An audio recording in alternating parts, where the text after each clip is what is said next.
ஈஸியாக வீட்டில் நம்மளோட அம்மா வந்து நம்மளுக்கு எப்படி சாம்பார் செஞ்சு கொடுப்பாங்களோ அதே மாதிரி நம்மளும் பண்ணலாம். இந்த மெத்தடில் நீங்கள் பண்ணிங்கன்னா தேவைப்படுற காய்கறி, அதாவது கத்திரிக்காய், தக்காளி, நான் இதுக்கு வந்து 2 பச்சை மிளகாய் எடுத்திருக்கேன். அப்புறம் முள்ளங்கி, கேரட்டு, என்ன காய்கறி இருக்கோ அதை கழுவி தனியாக எடுத்து வச்சுக்கோங்க. இப்போ மாங்காய் சீசன்னால் மாங்காவோட அவைலபிலிட்டியும் வந்து நல்லாவே இருக்கும். ஸோ மாங்காய் சாம்பார்னால் எனக்கு ரொம்ப ரொம்ப ரொம்ப பிடிக்கும். அதோட பல்ப்பு வந்து நல்லா நிறையா இருக்கிற மாதிரி கட் பண்ணி பீசஸ் வந்து வச்சுக்கோங்க. ஏன்னா அது கடைசி கொதியில் போட்டாலே மாங்காய் வந்து வெந்துடும், ஒன்றும் பிரச்சனை கிடையாது.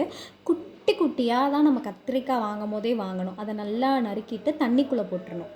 தண்ணிக்குள்ளே போட்டதுக்கப்புறமா நம்மளுக்கு வந்து அந்த கலர் வந்து சேஞ்ச் ஆகாமல் இருக்கிறத வந்து நம்ம பார்க்கலாம்.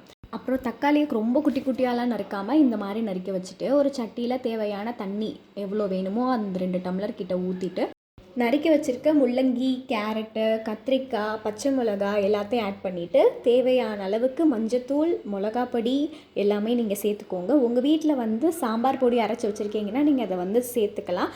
இல்லை சிம்பிளாக அப்படின்னா நீங்கள் இந்த மாதிரி பண்ணலாம். இது வந்து ஈஸி மெத்தட் தான்.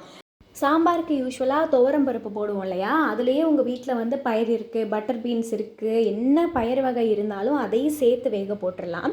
இப்போ பாருங்கள், அதுவும் வெந்திருக்கும், இதுவும் வெந்திருக்கும். நம்ம இதை வந்து சேர்த்து அதை நல்லா அடிச்சுட்டு, எனக்கு வந்து பருப்பு மாதிரி அங்கங்கே கொஞ்சம் தெரியணும், ஆனால் ரொம்பவும் தெரியக்கூடாது அப்படின்ற மாதிரி இருக்கும். ஸோ அடிக்கிற அளவுக்கு நாங்கள் நல்லா அடிச்சுக்கோங்க. ஏன்னா மசிச்சுட்டு அதுக்கப்புறம் சேர்த்தா அது நல்லாயிருக்கும். இப்போ நான் முன்கூட்டியே சொன்ன மாதிரி தக்காளி வந்து எனக்கு ஜூஸ் போட்டெல்லாம் எனக்கு ஊற்ற பிடிக்காது. நம்ம கையிலேயே அதை பிசைஞ்சு விட்டு அதை நம்ம இது பண்ணால் தான் கை பக்குவம், அந்த டேஸ்ட்டு வந்து நல்லாயிருக்கும். அதனால நான் தக்காளியை வந்து இப்படி நசுக்கி நான் வந்து போட்டுக்கிறேன். இப்போ நல்லா அடுத்த பச்சை இன்னொரு பச்சை மிளகா வந்து நான் சேர்க்குறேன். அதாவது நான் முன்னன் வச்சுருந்தேன் இல்லையா 2 பச்சை மிளகா, அதில் 1 அப்போதையே போட்டேன், இப்போ இன்னொன்று போடுறேன்.